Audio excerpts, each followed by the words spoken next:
Welcome to the City Current Show, powered by Hagen-Botham Insurance and Financial Services. This show focuses on sharing good news and powering the good in our community. Now here's your host, Andrew Bartolotta. Welcome to the cityCURRENT Show, where we bring you uplifting stories of individuals and organizations making a positive impact in our community and around the globe. I'm your host, Andrew Bartolotta, and today we have a truly inspiring guest, Luzbell, the founder of Hope for the Nations. Hope for the Nations is dedicated to empowering low-income families and children in Venezuela, providing education, food, medical care, and spiritual guidance through programs like the School of Hope at Casa Esperanza. With a mission rooted in compassion, this organization is transforming lives by offering second chances and ensuring a brighter future for vulnerable communities. Luz, thank you so much for joining us today. Thank you, Andrew. Thank you so much for having me here, and we can talk a little bit about Hope for the Nations. Absolutely. Okay, so first, I just shared a little bit about it, but dive deeper into the mission of Hope for the Nations and what inspired its creation. Okay, Hope for the Nations, born in 2018. It born for the need that we have in 2018 for the lack of food. Venezuela was suffering with the income or food getting to the country. So I started sending boxes in 2016. In 2018, someone told me that it was a good idea to have a nonprofit and do it like more formal. So we started sending food and medicine. In 2020, the pandemic hit, and it was even worse. It was worse for everyone, but Venezuela was struggling already, and it was more suffering. So I'm from there, and I know like close through my family's friends and how was the situation. So in 2020, 2021, we start reaching out as a Christians. We went out and delivered food, had meals, and the word of God just giving some hope to the people. And little by little, it's been growing. I love that it started from your heart of giving back and then formally created a nonprofit because of it to strengthen the impact that you're able to give. Talk about really what personally inspired you to get involved with this cause and how it's shaped the mission and work of the organization. Well, I started because I'm from there and I know the situation. But most is because I remember I was a child, I was a youth living in a poor conditions, and I was able to overcome. I was lucky. But I know when you have the resource, you are able to do great things and you are able to accomplish a school. And I graduated 4 times, one in Venezuela and 3 times here in the US. And I know it's through education that is one of the biggest things that we can or need to accomplish. So when I see the kids, I'm a teacher as well. And so, but when I see the kids that they don't have the resource, and it can be food, sometimes clothes, shoes, it just remind me, just bring me back to that time, and I need to do something. And we've been providing, every year is increasing what we're doing, and I'm just thankful. This July, I went there to different places where the children were struggling with nothing, like clothes and food. And from different organizations here in US, I was able to bring the things that we need. This year, we are in the goal to have Casa Esperanza running so we can provide this space, a safety place for children to come and get education. We work in different programs, but I can tell you later more what programs we work in. Can you share maybe a specific story of an individual or family before we go into Casa Esperanza and your many programs maybe a life that has been transformed by your organization's work? Yes, we have so many, most of them is youth. We have one that started as a volunteer with us when he was 14 years old. His name is John Albert. He is still a volunteer with us, but he was kind of wondered a little bit, and his family took him out of the country for the situation that they were living in. For things that happened, he found himself in another country without resources, and we just get together and brought it back to Venezuela. And he didn't have the resource that he needed, where to live or how to start again. Right now, we are in the process of getting his paper for him to go back to the school. So now he's 19. We've been helping him. He play music.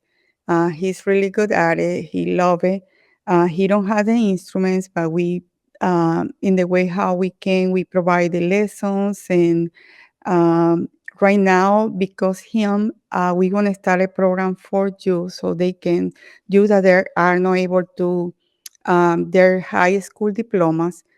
We find a platform here in the U.S. where they can do completely in Spanish, and we can find a sponsor for them, and they can obtain the education and keep going, continue with their education. So he is still under our umbrella. We take care of him, and we just thankful that he inspires to continue helping youth and children. We have one person, his name is Hector Romero. He's in the website. He born with no legs, but we saw him doing cutting hair, but he didn't have the resources. So we know that if we provide resources, because he's already working, he want to do something, but he's not able because he's handicapped. So we provide the resources. He was thankful, and he continued working with us. Actually, he's a volunteer as well. So it's nothing like sometimes people are complete and healthy and think that you can do nothing. And when you see someone that is not even have more uh, obstacles, they overcome the obstacles. And we have from little things like, for example, glasses. Um, a child need to go to the doctor because I have one that she want to study medicine, and she didn't have the proper glasses. So we take it to the doctor. And just like this, a lot of things that we see, where we see the need, we just try to approach the need and see how we can solve it. Well, I think it's such a telling tale that you have made an impact in these individuals' lives that then they go on to volunteer with your organization. And so they see the true power of community, even from a global aspect, and how important it is to provide hope, which is in the name of your organization, but just as from a human to human, that we all deserve to live in a place where we feel comfortable, we feel safe, and we have the resources provided to excel. And so that's really cool that to hear those stories and be able to help them. That has to be truly heartwarming.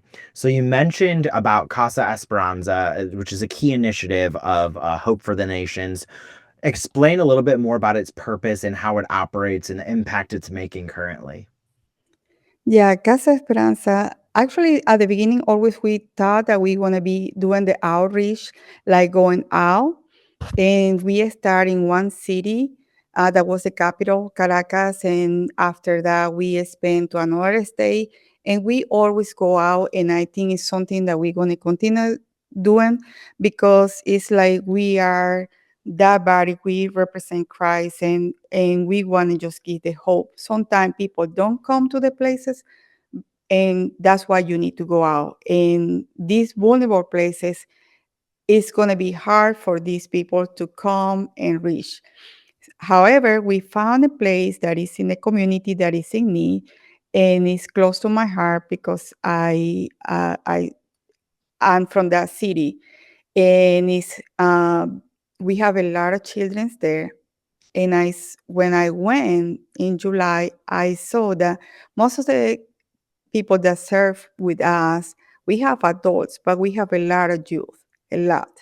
And so I saw that we need something for them to be established, that they can go and feel safe, where they have the tools that they need.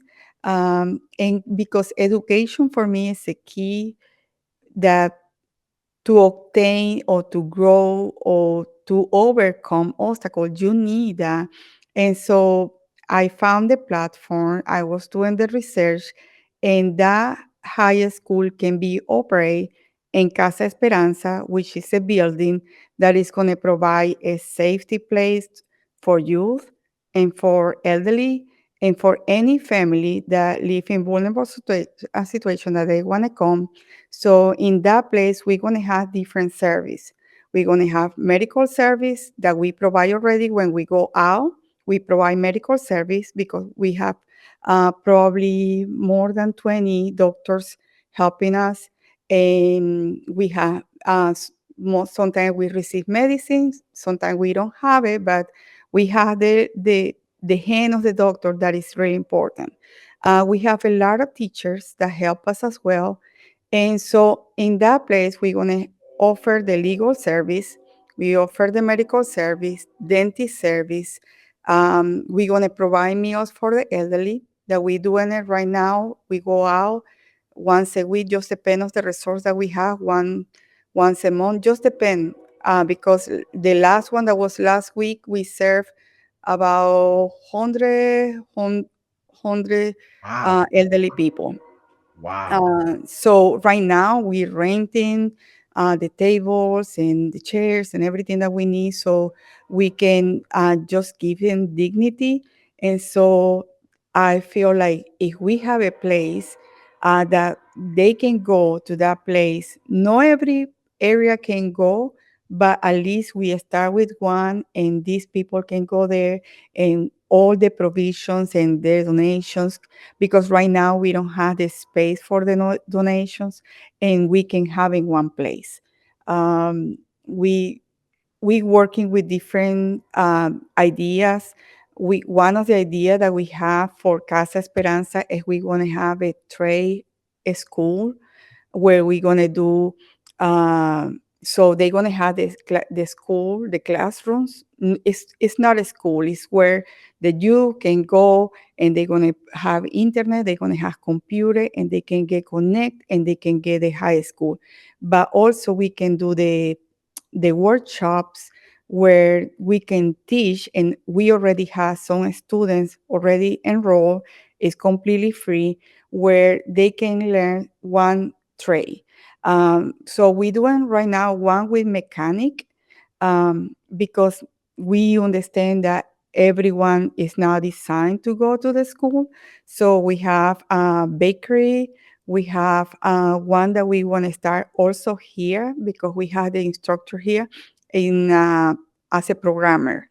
So the programmer is online, and they can do one here. Is that one is designing website, so they can do one here and they can do in Casa Esperanza. So this one that we start here is because I'm a teacher, and sometimes I found myself with the students that they don't want to go to the school. They don't want to go to college, and so I love to trying to find out what the person is good at, and maybe it's art, maybe it's teaching, maybe it's different things. So working with the youth, Casa Esperanza is going to be mainly working with the youth, but as well it's going to serve in the elderly, it's going to serve all the families in the community. Well, it's just incredible that you are already making such an impact in so many lives, from youth to elderly, and the plans to do so in the long term as well, and the hopes and dreams that you will help create and mold. What are some of the ways people can support your work? For volunteers right now in Venezuela, I'm thankful that we have 100 volunteers. A lot of people want to be involved and they want to help. But from here, we currently need people that help us with grants and to write grants and to find grants and also fundraisers. It's something that I been doing it, but it's not my expertise. But I'm always learning and willing to learn. I as a teacher, I think I'm a student every day. I have to learn something new. So all the nonprofit sector for me it was kind of new because it's not what I went to the school. But I love what I do. My heart is there, and it's something that I want to die doing it because I love it. So if anybody's there and want to help and contribute, the best way is finding grants that is aligned to education, serving the community with workshops, and I'm right now in that trying to do that, and it's not easy, but I know it's people already with expertise and they know how to do it. What puts a smile on your face when you look at the work? It came from an idea, it came from a lived experience as a young child, and now you are able to give back to so many. Talk about what puts a smile on your face when you look at the work that you're able to do throughout Hope for the Nations. What put a smile on me is to see that someone else is happy, that they can reach their goals, that they can see hope where they feel hopeless. Where when I see a child that think that parents left them, but no, everyone left them. That is always one there that God put to help them, and they're not alone. And that is what put me a smile. Like last night, I have one that I was able to. It was actually John Albert. He is still trying to find a way, and I told him, "You are young man, you are 19." He called me mom, and he's a spiritual mom, and it's gonna take time because right now he's trying to find what he like to do or what he can do, but still is not stable. That's why I want to provide that home because it's going to help people like him to be stable. Right now, he's actually kind of homeless, and he want to do something with computer, but to me made me smile when I see that that child is safe, is happy, and he can see that he's worth because God created him. And I just trying to inspire him that he will do great things in the future as well. And the same way how he was helped one time, he gonna be able to help in the future. And this is just like a it's something that is not I'm trying to do something that is not for now, something that stay in like I can transfer all of these to others. I just don't want something that die when I die. I just want something that is last longer than me. I think because we live in such a divisive world or divisive country specifically, I think there's a lot of misconceptions when it comes to helping um, those globally. What words of encouragement would you say for someone that thinks or has been told or feels like if it's in a different country, it's their problem? What would you would say to inspire them to say, no, globally we have a responsibility and as God's children to help one another? And Andrew, and this actually affect us, and we can see in our US that affect us closely because if you see all the immigrants from Venezuela, it's not just here because they want everyone to leave the country. They're here because sometimes they don't have nothing to do, like work. They don't have work. A teacher in my country earns $15 every 15 days, so $30 per month, $1 per day. So it is hard to survive. And some of then have people here now that they are able to send over there, but it's really hard. So I understand when you are not really close to see. One of the best way that you can do is just see with your eyes. Um, Sometimes with the media show is not the real truth. And I learned that it's like I've been there and I know it's real, but sometimes when you see the media, it's not all the truth. And so trying to be with people that real weakness these situations, and not everybody can do mission trips or things like that.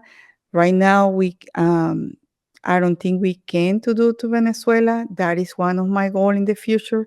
But to be a witness or talk with someone that is a real, that is here in US and it can witness and can go there. I'm planning go July again. I went last June and now I'm planning go in July. Um, so just talk with these people, and Venezuelan people are friendly people. Are just people that desperate that want to do some work and help their families. And sometimes when what you see here is not really what is in there. Because another thing is like sometimes we have the tendency to stereotype, and we cannot do that because not everyone is the same. And um, I'm being there in actually where most key that we are helped the last summer was children that live in the dumpster. They don't have no water, they don't have no electricity. And I have the videos and I walk. I was so scared before I go there, and I talk with my team from Hope Church, that is my, and I prayed with them because I was thinking that I won't be able to go in these places. But I did. These places are real. It's places where children don't have no clothes, no shoes, no food, no other things that we take for granted sometimes. Because sometimes we think everything that we have here is like everyone having. No, it's not true. I teach in the low income. I teach in here in the school low income areas, and I told my students, I say, "What you think that you don't have it, like computers, and you you have it. It's like the state provide to you." And so I teach them how to treat things nice because not everyone have it. And it's a gift. It's a benefit that sometimes we take for granted. So whenever I have a children under my supervision, I try to tell them, this is, you are blessed. You have this. Just take care of that. And so the good thing about when you don't have it, in the case like it's now in Venezuela, so when you have it, it's like you give value. So it's like it's just amazing because I took uniforms that was donated for the school. They were new, but when the children saw these uniforms, they were like, "Wow, they're new," and I was like, "That is so amazing." That for someone else is not value, but for them was value. Yes, thank you for sharing that with us because I truly think we are better when we learn from each other and when we put a name and a face to a global society, we understand that we are all more alike than different and we Right. are God's children. And so to be able to learn from each other and to help one another and provide hope, but also to respect one another, I think even just that goes a long way. So, where can people go to learn more about Hope for the Nations, support your efforts, write a check, volunteer? Tell us where we can go to learn more. Okay, we have a website. It's www.hopeforthenations7.org. They can donate, and also is if someone there that want to just give their talents doing grains, writing grains, looking for grains, they can send me email to at me at hopeforthenation7.org. It's also in the website. And if they go to the website, they can see the different things that we have. It's really alive because every day is something new. Like right now, we are ready to put the workshops because this month the students start, and so we it's something that is real new. I never thought about trades workshops, and but I found out that it's something that the youth really need, and we want to do not just in Venezuela, we thinking that we're gonna do it here. And I just find I have probably 4 instructors now in different areas. So my goal is continue finding more people that want to do this training. And also, if you are good in something that you think it can benefit you, and it can allow them to grow in a career, is probably something good that you can share with me, and we can see how we can apply to this young generation. And this is a good thing. We need to know that we are not good for it forever. So we need to just pass out what we have. So talents, any skills, anything that we can pass to the new generation so they can overcome and they can be stronger than what we are. Well said. Well, thank you so much for the work that you're doing with Hope for the Nations. It's truly making a difference, giving children and families in Venezuela a second chance at education, stability, and hope. Luz, thank you so much for your unwavering dedication and for sharing this powerful mission with us today. Thank you for powering the good, both here locally and around the globe. Thank you, Andrea. Thank you.